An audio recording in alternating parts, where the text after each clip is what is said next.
Joining me now is the faculty member who spearheaded a campaign to boycott Free Speech Week. More than 200 faculty members signed the open letter. Michael Mark Cohen joins me now. Professor Cohen, thank you for being here. Hello. What's your reaction to the confusing developments today? Well, I think that this confusion is part of the problem. I think whether this event is on again, off again, we don't know, and it speaks to the chaotic organization of the event itself. And that chaos, I believe, breeds danger. I think it breeds threat. It means that this event is going to be hard to contain, it's going to be hard to police, and it threatens the kind of violence that those of us that led the boycott are most eager to avoid. Do you think university officials should have allowed this event to happen in the first place? No, I don't. I think that the University of California at Berkeley is an institution of higher learning dedicated to the production, preservation, and dissemination of new knowledge. That is our role. And the everyday free flow of ideas and free speech is what we do every day on the job. Milo Yiannopoulos is a provocateur. He is peddling discredited ideas that have no place on a public campus. If he wants to speak, then he can rent the Paramount Theater in Oakland and sell tickets at the front door. The University of California is not obligated to provide him with a platform. They're not obligated, but it is the home of free speech. Yeah. And there are those who will say even provocateurs should have a platform. That the First Amendment is very clear on this. Under the First Amendment, all speech, even hate speech, is protected. Yes, Don't they have a right to speak on campus? They have a right to, in an abstract constitutional sense, yes. And on the one hand, the boycott, such as it is, almost accepts Milo's right to speak. And in fact, I'm not really worried about Milo's words. We know what he's going to say. We know what he says and does. I'm worried about Milo's followers, the alt-right activists that follow him, that on January 20th at the University of Washington shot somebody, a Milo supporter shot someone. We saw what happened in Charlottesville, in which alt-right activists beat University of Virginia students into a coma and then murdered Heather Heyer in Charlottesville. Berkeley is not interested in becoming the next Charlottesville, and inviting Milo is exactly what could result in this. And have you seen alt-right activists already on campus? Yes, they're already here. They've been coming in since the Ben Shapiro talk. They've been coming in, they're sort of milling around campus. They're planning an alt-right parade in Berkeley on Sunday. And so the concern is, even if Milo calls this off, there's dueling press conferences that say it's on again, off again.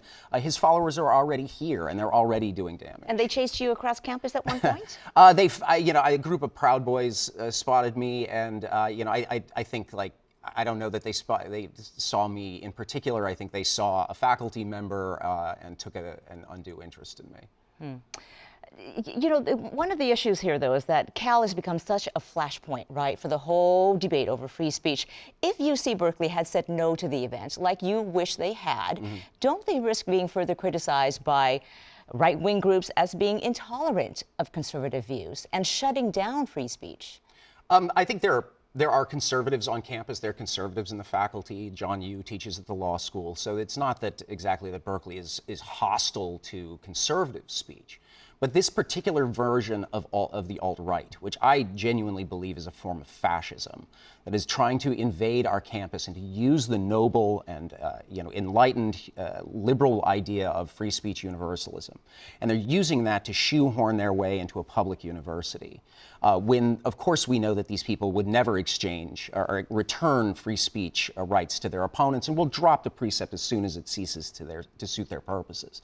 So I think they're being the sort of rank hypocrites, but the real problem is the kind of violence they bring, that I believe that this kind of fascist intolerance has no place on a public university campus or a campus of any kind. And in your letter, you had talked about a different kind of violence as well. You, in that open letter, you wrote, quote, "It is not just physical violence that our campus faces from this media circus." What do you mean by that? Well, I think what we're talking about is the online harassment, the doxing, in which activists and students and others have their personal information splayed across, the internet and the dark web, the 4chans and things like this, so as to bring online harassment that can often lead to actual physical violence. I think one of the things that we have to take very seriously.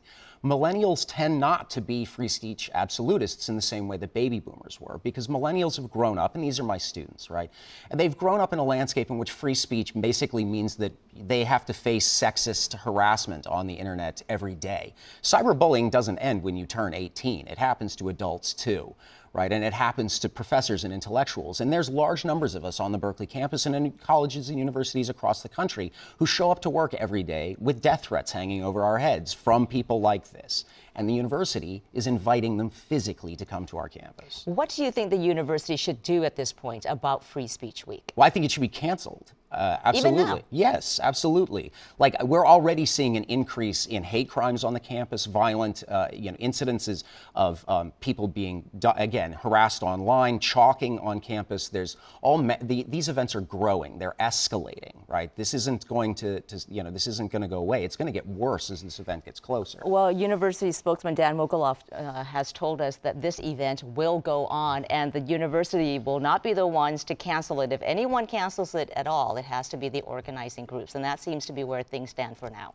Well, that's his point of view, and I think Dan Mogulov's official position is that this is out of the university's hands. The University of California is somehow hamstrung by a student group with less than a dozen members and big money Breitbart donations behind them. I think the university is being held hostage here, and it needs to take a less legalistic line and a more moral and a values-based line. I believe in the University of California. I love public education and public higher education, and I see Milo as an unprecedented attack on the values of public higher education in the state of California. All right, we will leave it there. Professor Michael Mark Cohen, thank you for being with us. Thank you. It's been a pleasure.